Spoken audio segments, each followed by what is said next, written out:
So what are you doing? You are trying to create two groups. One of those which are healthy, one of those who are sick. For a moment you can always presume that those who are sick will gain. Am I right?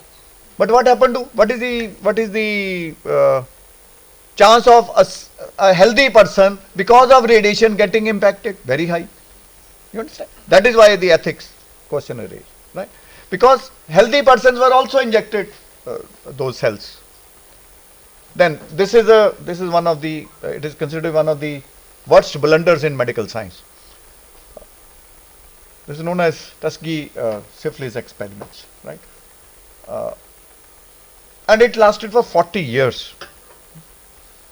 They picked up around 400 men who had some symptoms of syphilis, and by the time you completed the study, around 600 people were affected by it. You know why this study is considered to be a medical negligence? For the simple reason that around 1970s a cure came, but since they were part of the experiment, this cure was not offered to them. You understand? When you conduct some experiment, some cure comes in between. Ideally, that cure should be offered to everybody, even those who are part of your experiment. Still they were not offered, and that led to lot of backlash among the blacks, right? Not only that, it also impacted their families, because they transmitted this disease to their family. That's third one of the blunders in medical science. So this gave rise to few principles. First principle was to protect those people whom you are studying from harm. They should not be subjected to, right, any form of physical or psychological or emotional or, right, social or financial loss. Second, ensure voluntary participation and informed consent. Voluntary participation. Even if he is a patient under your observation, under your treatment, still you need to have a, it's a difficult thing on a piece of paper we just sign whenever anybody asks us whether we are ready to part of this experiment. Without reading the contents also we sign, but that's. So there are two ways. One is the passive consent, right? Where we don't ask the participant, we presume that you are my students here in this class. I presume that it is with your consent that you are sitting here. So passive consent, right? Then this I will skip. I will touch this later. Yes. Fourth principle. Please ensure whatever data you collect is confidential. You should not find out, nobody should be able to find out what did XYZ report, right? Then a question comes, is it ethical to observe people in public? Yes. In marketing, one important method of data collection is observation. Am I right? You stand at the mall, at the entrance of the mall, and you observe how many people are wearing blue, how many people are wearing jeans. Is it ethical? Yes. Now at the fag end of the course, I will raise some questions which you need to answer. Yes. Is it ethical? Bolo bhai? But it is one of the most common method of data collection in consumer behavior.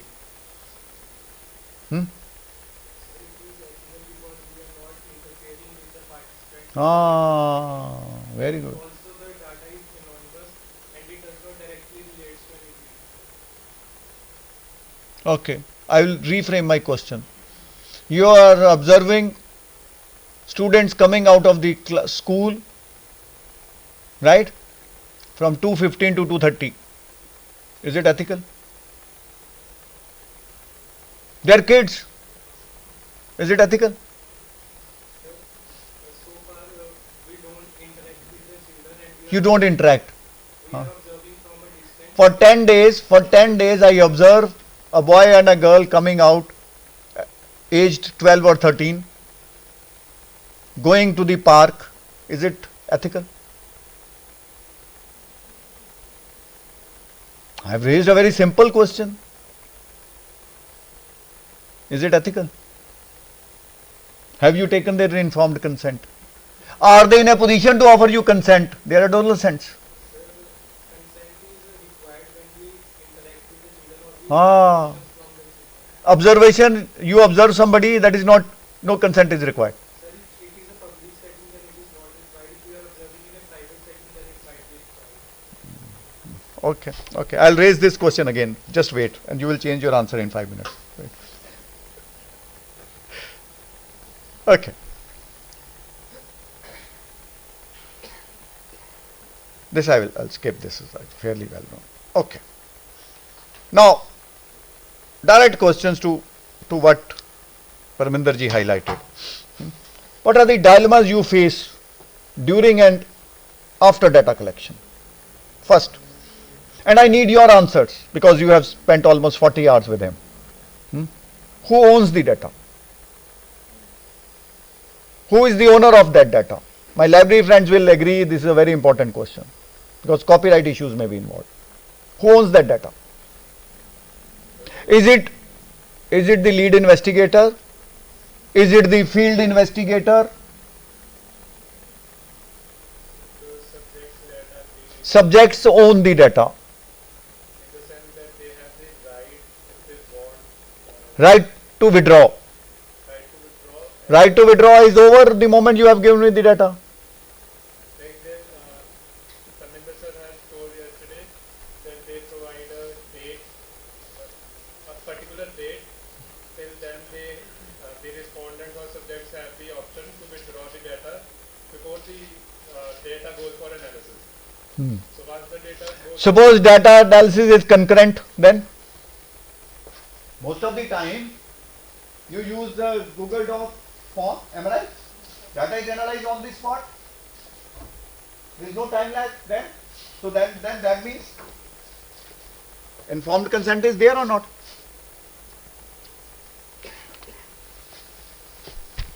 See, I will raise the questions. Being senior in age, I will raise the questions only in the end to find out what you have learnt. Yes. Who owns that data? Investigator? Numerator? Analyst? Hello? I want answers. Who owns that data? Nobody. Okay. Who owns the data on your data on Aadhaar? Do you own it? Huh? Government. Which government? Huh? Central government. Okay. Not state government. No, these are the questions you need to probe yourself. Okay. How many? 25 students, 25 participants are sitting here. Right? Each one of us interprets the data differently. Each one of us in data analysis interpret the data differently. Whose interpretation will be final? Is it teacher? No. Suppose there is a conflict between 3 authors.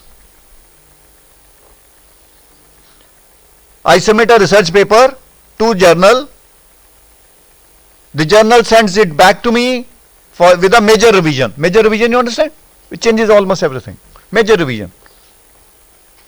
Two of the 3 authors don't agree with this observation. They want to withdraw the paper. Sorry. What should we do? Should we withdraw the paper? No, these are the questions to be asked. Bolo.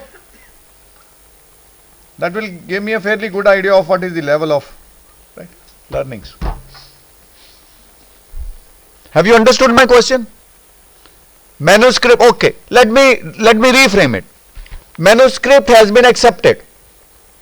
It is due for publication. It is due for publication. One of the authors needs one paper for his promotion. The other two authors say, let us withdraw this paper and submit it to a A-class journal. Does it happen or not? It happens. It happens with me many times. You are a researcher, you are a PhD student, you have a requirement of submitting one thesis, one paper for submission of your final thesis. The other two authors, they say, no, let us submit it to a better journal. What are the ethics involved here? Does it happen or not? It happens with everybody. It happens with everybody. Molo? See, I need answers. Silence is not an option here in my class. Yes. And there is no right or wrong answer. Please be, whatever you understand, tell me.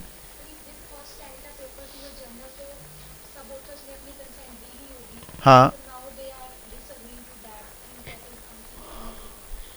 It is unethical. Why? Why unethical? No, you may be right or wrong. I need a rational. See, please remember, ethics is a relative term. What I am more concerned is what is the relevance and what is the logic you are offering. In 50 hours we have taught you only one thing, how to develop logic. There are no right or wrong answers here. I have given my consent, but if I go by what Arshdeep ji says, I can always withdraw that consent. It has not gone into the print.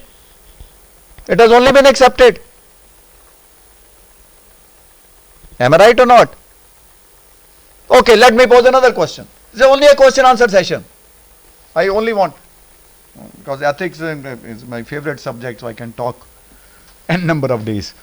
Okay, let me ask another question. And this deals with commerce, my friends from management.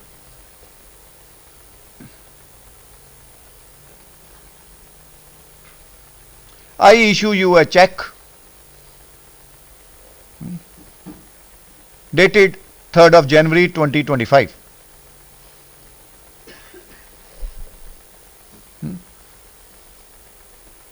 As an advance payment for receipt of some goods.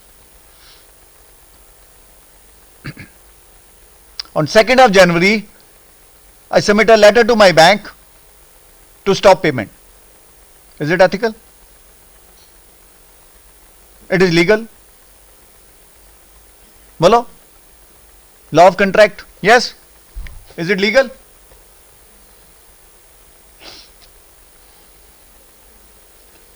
Question is very simple, Kanika. I issued you a check dated 3rd of January 2025. On 2nd of January, I submit a request to the bank to stop payment.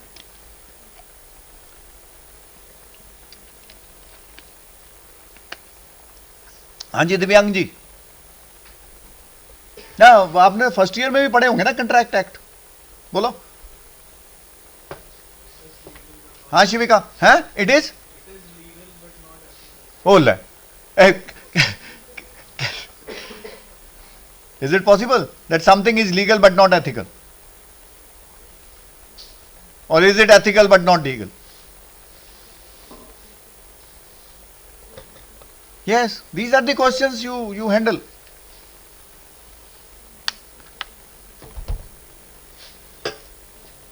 Bolia?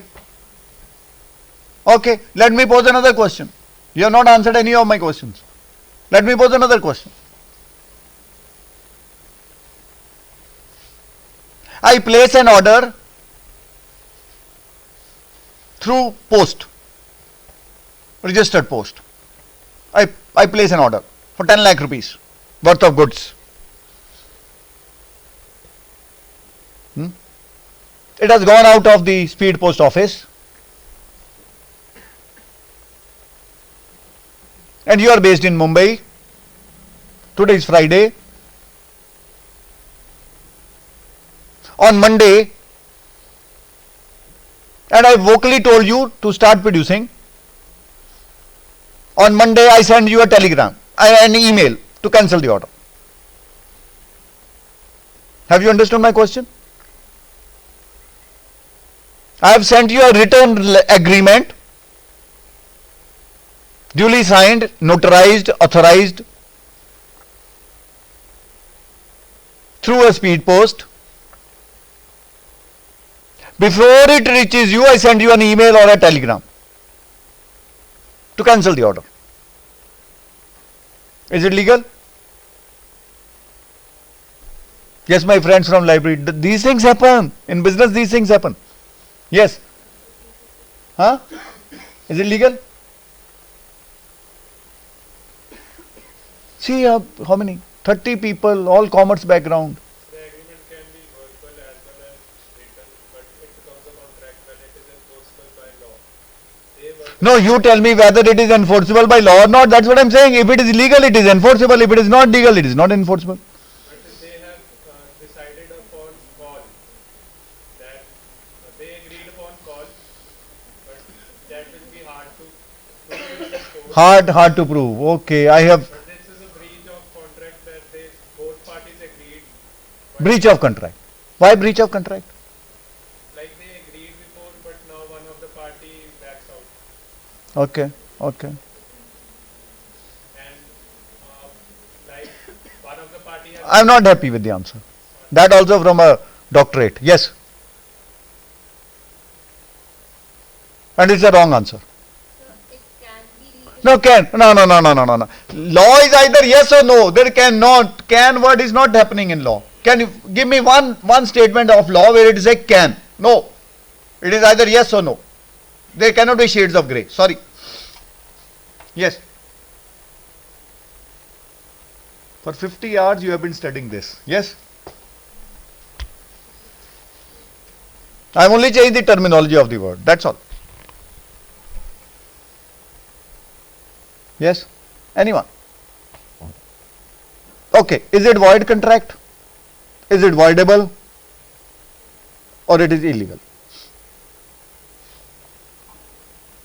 Void and voidable ही होते हैं ना दो, है ना? Is it voidable? Okay. Think about it. I will not answer it because I want you to develop the answer. Maybe revocation. Revocation यहाँ से कहाँ से आ गई? Have you revoked the contract? Huh? Cancellation of order is revocation of order. Okay. Think about it.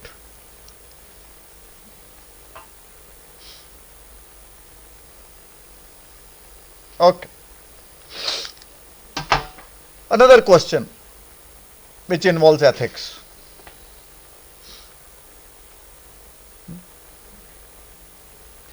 Can any data which you have collected be used against those people who have provided you the data?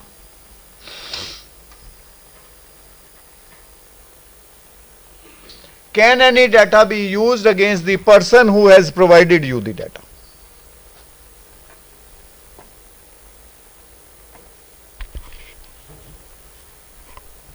Let me pose a question. I survey this class, and very honestly you admit 80% of you smoke. I prepare a report and share the link with your parents.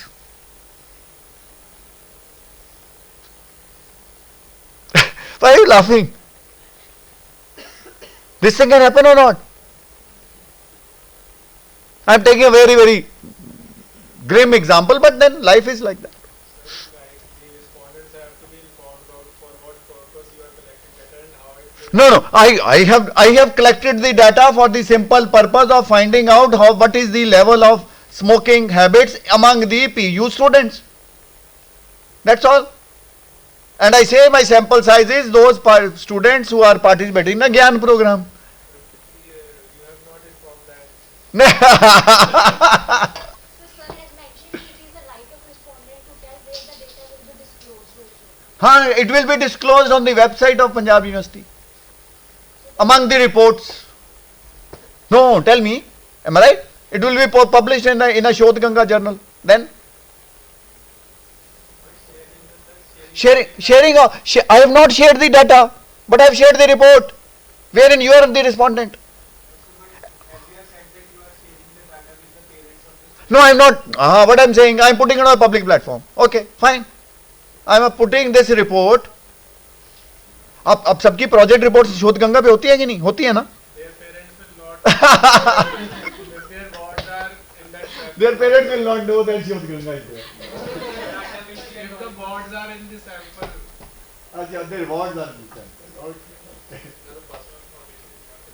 No, it is not personal. How is it personal? No, I'm not mentioning the name.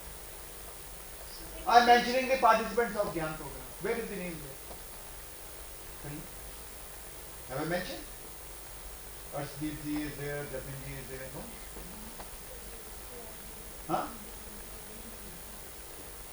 No, tell me, does things happen or not? हाँ बोलो बेटा. Yeah?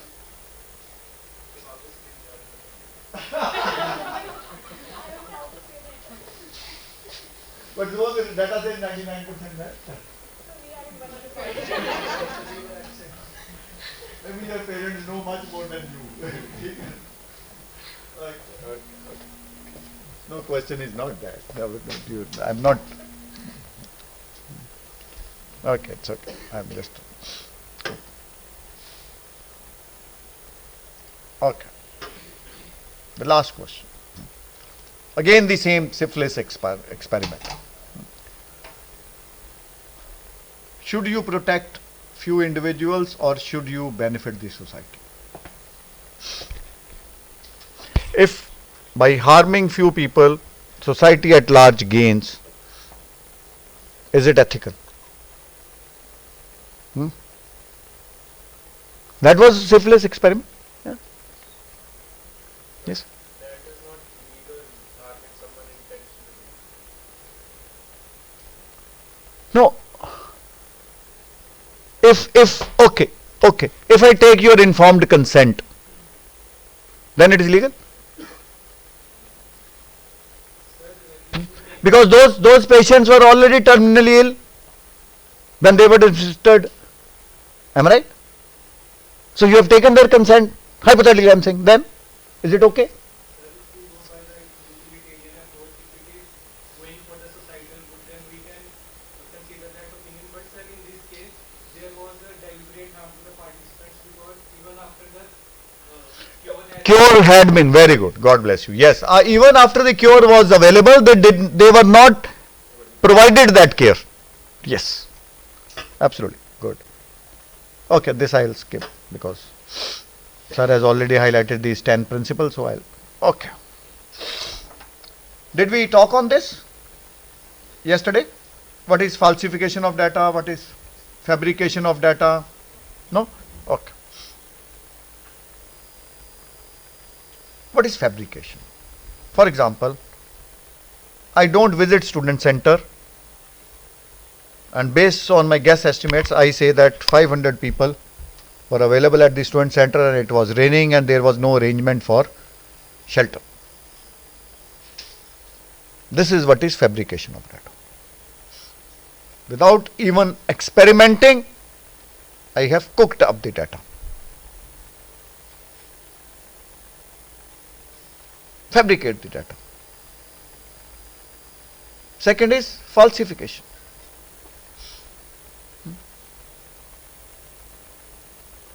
I distort the data. We get a feedback from you. 40 people, 50 people participating. 10 of them rate it very poorly. But I remove the findings or the recommendations of those 10 people out and analyze the data for S40.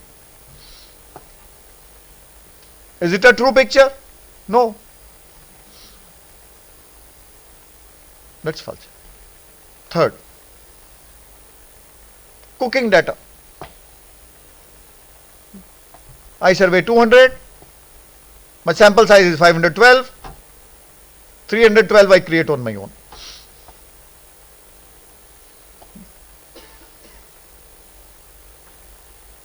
I am a publisher of a book and I recommend that book to you to read. In my class, I give my notes. I say, okay, purchase this book and this best book on research methodology. Isn't it a conflict of interest? I force my researchers to use my questionnaire, which is my copyright, my patent. Am I right? Does it happen or not? It happens. Okay. So these are some of the scientific misconducts. Okay. 3 types of misrepresentations of data. First is fraudulent misrepresentation. What is the intention? To induce somebody to enter into a contract.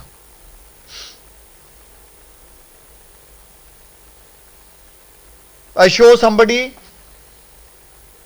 a beautiful house. I say, this house belongs to me. I want to sell it to you. I create dummy papers. You are my friend. You agree on me. You have trust on me. You purchase that house. Even if you don't purchase, you offer me some advance payment. Fraudulent. Innocent misrepresentation.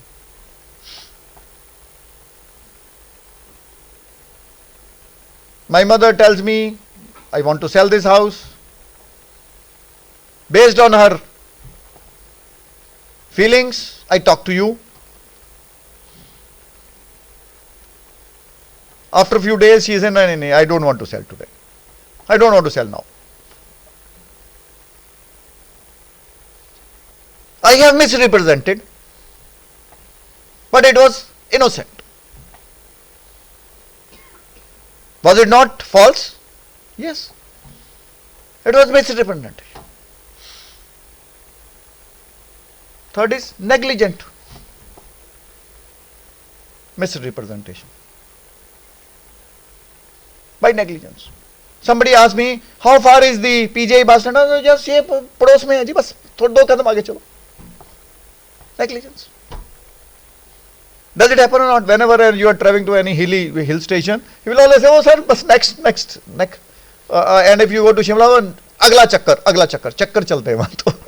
My friend is from Shimla, am I right?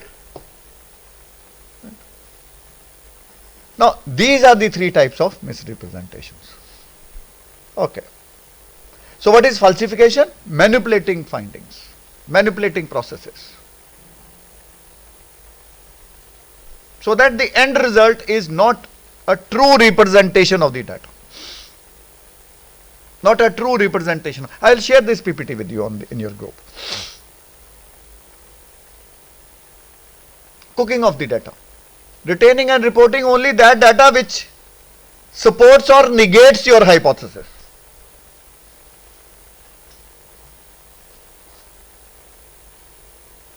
Then another trend which is very common is, especially in large size data, is trimming. Right?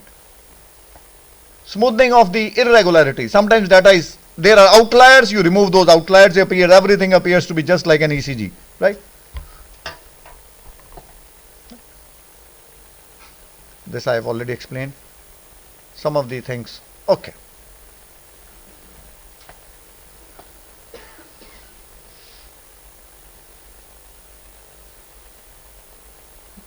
These are known as 13 deadly sins in research. They are known as deadly sins in research. First is simultaneous submission of almost similar paper. Very common. Simultaneous submission. You send to 3-4 authors, slightly changing the name,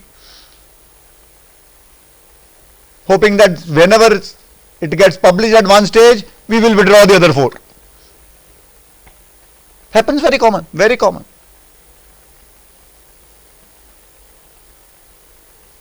Legally possible, approved. But is it ethical?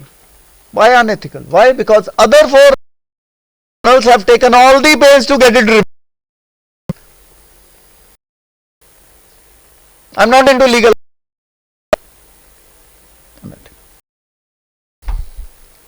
Slicing. One paper, one your thesis, cut it into 4-5 publications. Hypothesis 1, one journal, second journal, hypothesis 3, third journal. Am I right? Very common. Again, it's a great.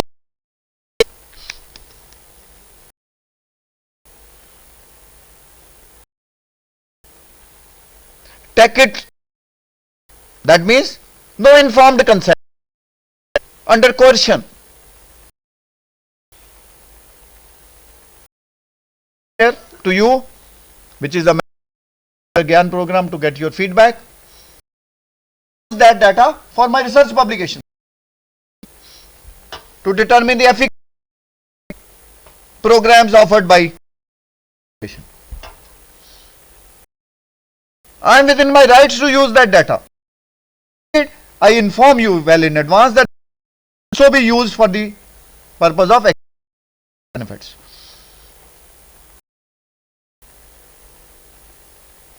In medical sciences, there are certain institutional ethics committees. Institutional ethics committee. We also have a very strong ethical committee in Punjab University. Any experiment involving any of the animals or human beings, we need their approval. But we don't mention, we don't tell them, so we don't disclose those, right? And we get it published outside. Conflict of interest I have already highlighted. Author issues also I have highlighted. Who will be the first author? Somebody who wrote the script? Yes. Who will be the first author? Somebody who wrote the script? A. B. Somebody who collected the data? C. A common teacher? D. A big name through whom you can get a paper published? Authorship issues come, arise. They don't arise especially between the teacher and the student, but they do arise between peers. I gave you example of how one person was interested or is interested in getting a promotion.